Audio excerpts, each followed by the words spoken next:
Hey guys, it's me. Okay, so we have our new book by Jacqueline Woodson called Harbor Me. I read the first chapter in class the other day. I also recorded it for you, so hopefully, if you missed it, you can keep up with where we're at. But we've only done one chapter, so we're not very far in. This story, from what we know so far, is the story about a group of children. We don't know how old they are yet, that come together and they've been given a time and a space where they can just talk and they can talk about anything that they want. There's not any adults or any grown-ups in the room. So they have the freedom to talk about what they want. The first character, we don't know who it is.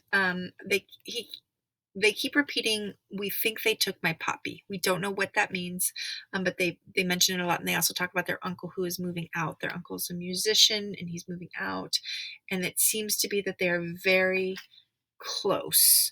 And it's always kind of been like the uncle and the dad, and then this kid. And so we're going to go ahead and see what's happening. Okay, so chapter 2. That first week of September, the rain wouldn't stop. Rivers ran down along the curbs, and at the corner near our school, cars had stalled in the middle of the huge pools of rainwater. Even though it was still warm outside, our classroom felt damp and a little bit cold. Some of the kids were playing with those spinner things. One boy, whose name I forget, had his head down on his desk. I remember his dark curls, the way they fell over his arm.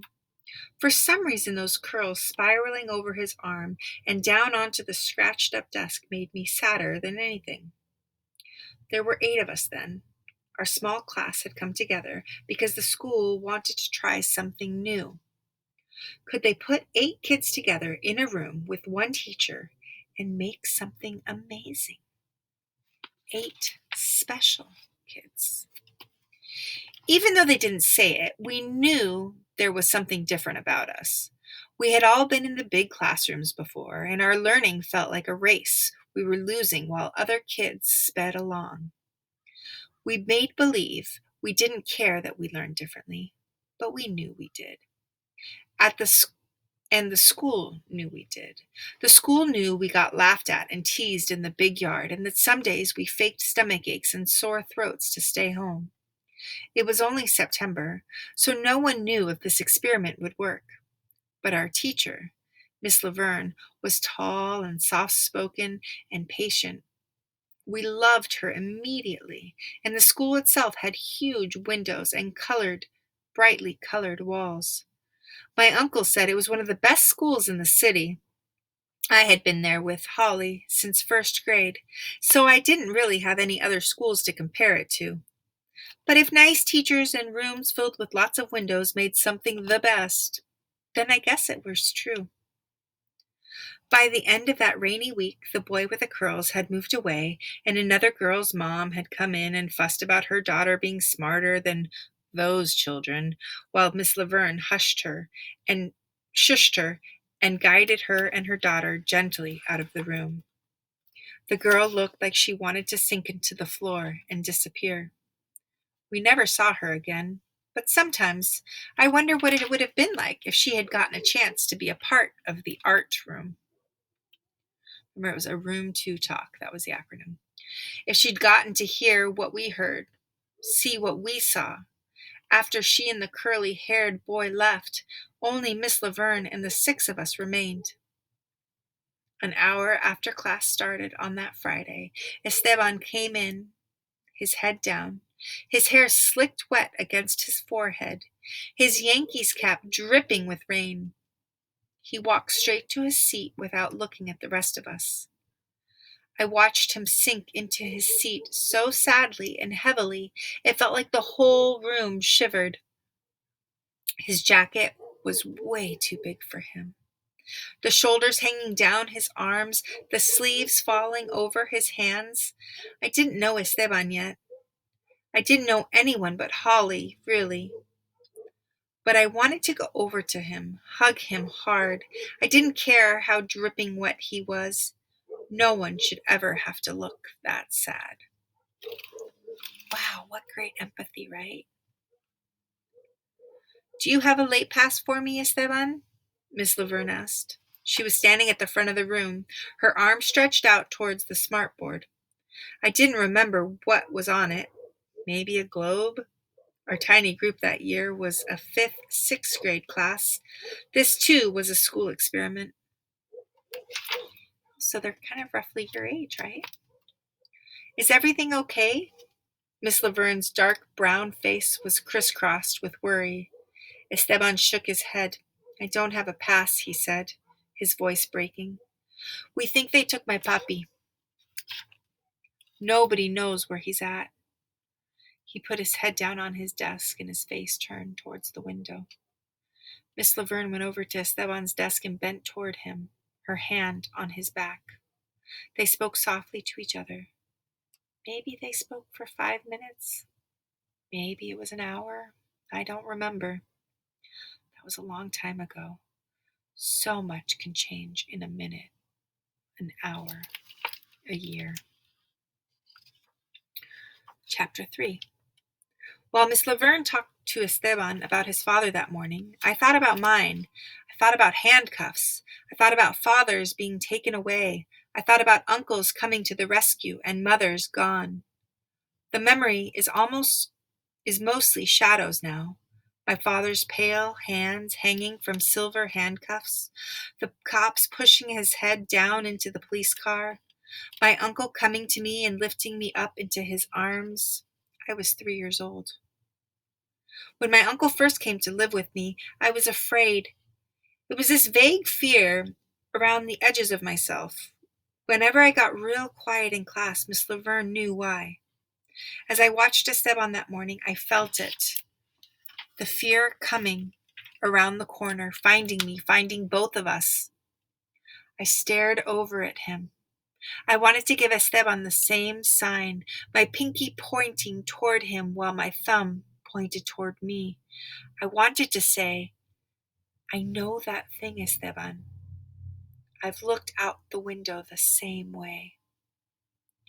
Miss Laverne turned from Esteban and told us to read quietly to ourselves. We took our books from our bags and opened them. But I don't know if any of us read a single word. The whole world felt wide open suddenly, like it wanted to swallow us. I heard him tell Miss Laverne, I'm scared. I'm so scared. When the lunch bell rang, Esteban stayed behind. I wanted to touch his shoulder as I walked out and say, it won't always feel like that first day. It won't always feel this bad. But I didn't. I let the words hang in my throat until Holly grabbed my hand and pulled me down the hall with her. Behind us, I heard Amari say, E, what's going on? Talk to me, bruh.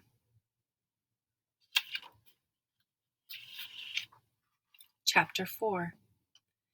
If there's one thing I do remember, as clear as if it happened an hour ago, it's the afternoon when Miss Laverne said to us, put down your pencils and come with me. It was the end of September, and we had been taking a spelling test. Esteban had been absent for days, and when he finally returned, Miss Laverne asked him if he was up to doing some work, and he nodded. It helps me forget for a little while, he said. Forget what? Amari asked. That nobody knows where they took him. And now we're packing up everything, Esteban said, because if they took him, maybe they're going to take us too. So I want to pause for just a second because I'm kind of having a thought and I want to write it down. Because that's what we do, right? When we start thinking about the books that we're reading and the words that we're hearing. Now, Esteban is a Spanish name. Sometimes it can be. And they keep saying he took them. And now he's mentioning nobody knows, but he's worried that they might take him too, that they might come back and take the family. I'm wondering. So this is a pondering I'm having. I'm wondering if he got taken by ICE, if Dad got taken by ICE. ICE is the Immigration Customs Enforcement Agency, and they take undocumented people and then they detain them, which means they keep them, right? And often they'll send them back to the countries that they came from. So I am wondering if ICE took Esteban's dad. If that is why he doesn't know where his dad is. So I wrote my wondering down in my journal so that I can keep moving forward.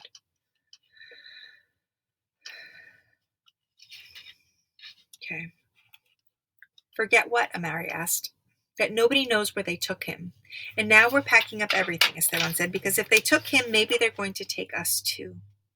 I turned back to my test. I didn't want to think about fathers.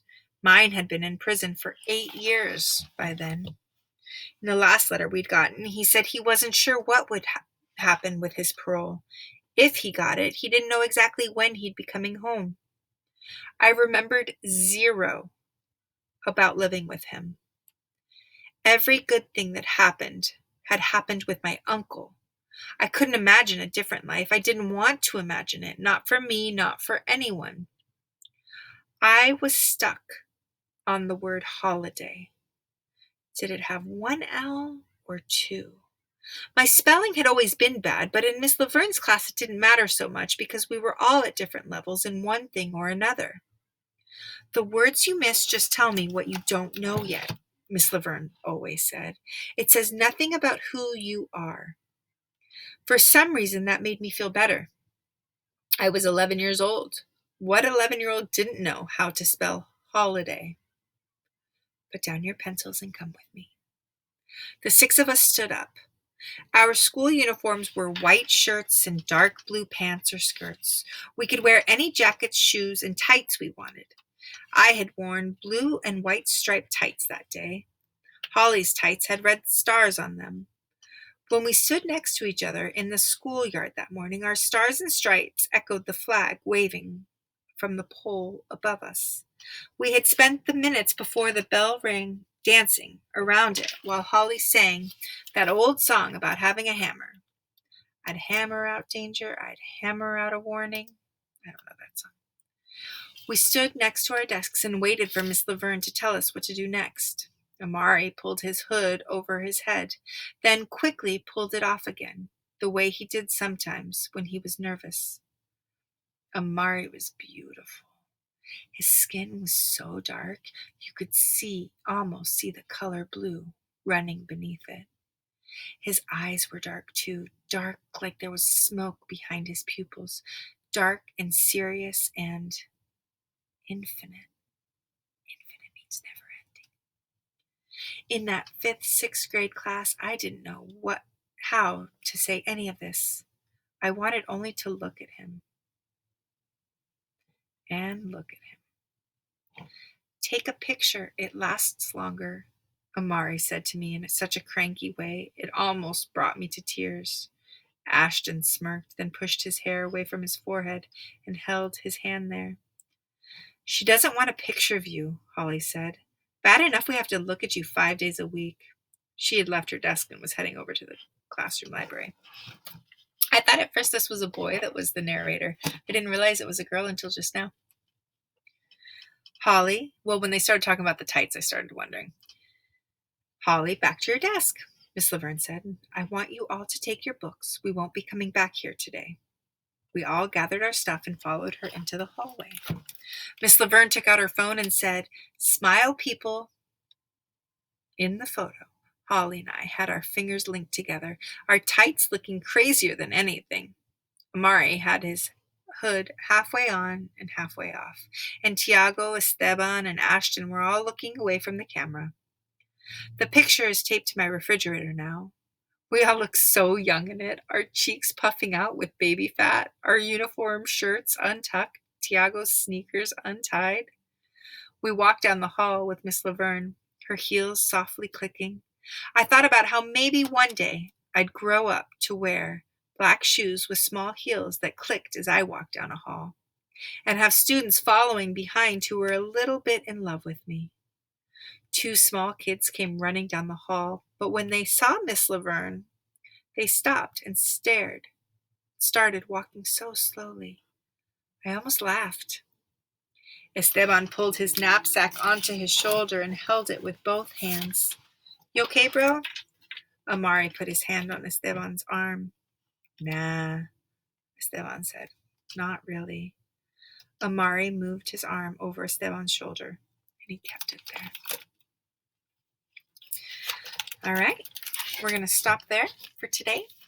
I'm really liking, so we're finding out little bits and things, right? Amari and the girl, now we know it's a girl, it's narrating, right? Which means it's her thoughts that we're hearing right now. It's from her point of view. We can tell that they're friends, right? That they're pretty close. Amari seems to be very empathetic and very caring, right? He's coming after Esteban and really making sure that he's okay. This is a second or third time that we have heard him asking him if he's okay, or helping him, touching him, all the things that the narrator, right, is thinking in her head that maybe she would like to do, but she doesn't quite do it. It seems like Amari just goes ahead and does that. All right, this is going to be a good book. I can already tell. Promised you guys I was going to keep it short, though, so I don't want to keep going. But we are now at chapter 5. All right, I'll see you guys tomorrow. Bye.